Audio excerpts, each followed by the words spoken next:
Assalamualaikum warahmatullahi wabarakatuh. Perkenalkan, nama saya Latifah Khairunisa Nuraini dari kelas 7H, Prodi Hukum Ekonomi Syariah.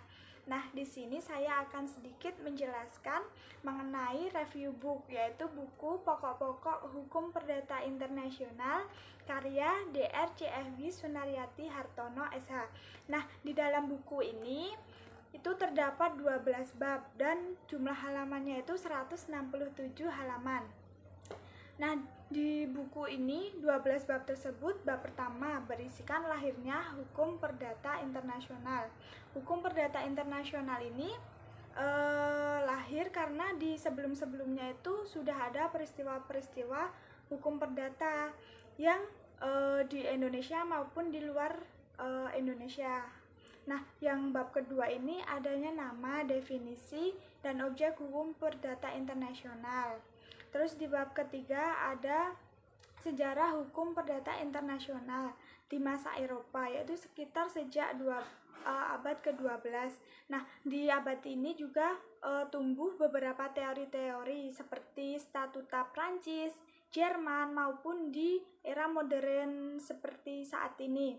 Kemudian di bab 4 adanya hukum perdata internasional Indonesia dan hukum antar golongan.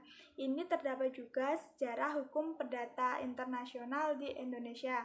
Kemudian di bab 5 ada hukum perdata internasional dan perbandingan hukum lainnya. Kemudian di bab 6 ini ada hukum perdata internasional dan hukum publik internasional. Nah, di dalam bab 6 ini sendiri ada hubungan-hubungan antara hukum perdata maupun hukum perdata internasional, yaitu di masa zaman Romawi hingga abad-abad pertengahan seperti di abad ke-16. Kemudian adanya perkembangan hukum perdata internasional. Ada peraturan hukum perdata internasional. Di bab selanjutnya, bab 7, itu ada penggolongan maupun kualifikasi di hukum perdata internasional. Di bab 8 itu ada titik-titik taut. Nah, di dalam titik-titik taut ini menemukan atau menentukan hukum yang berlaku dan beberapa penyelesaiannya.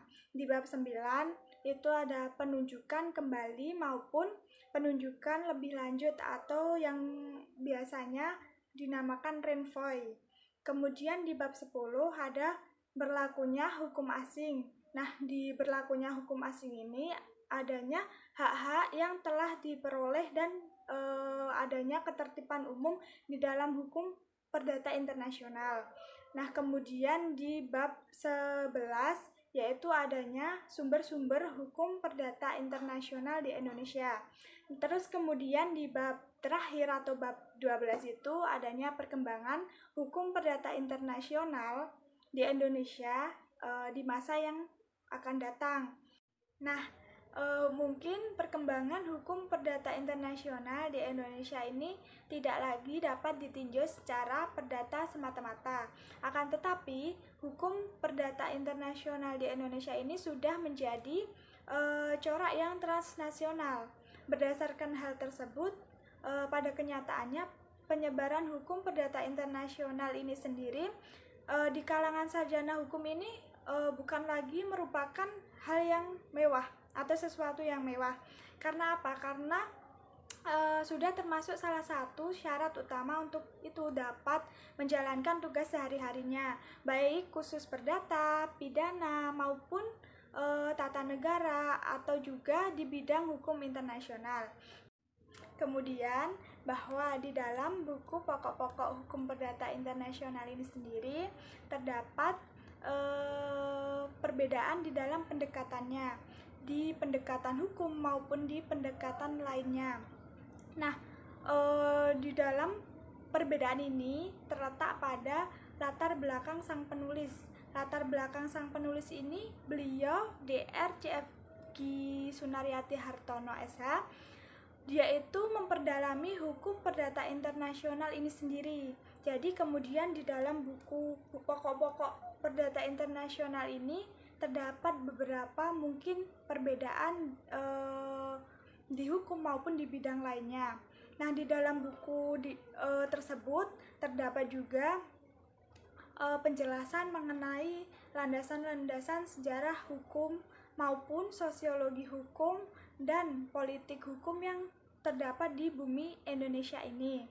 Mungkin cukup sekian review book dari saya. Apabila ada salah-salah kata maupun salah-salah yang lainnya, saya mohon maaf sebesar-besarnya. Wassalamualaikum warahmatullahi wabarakatuh.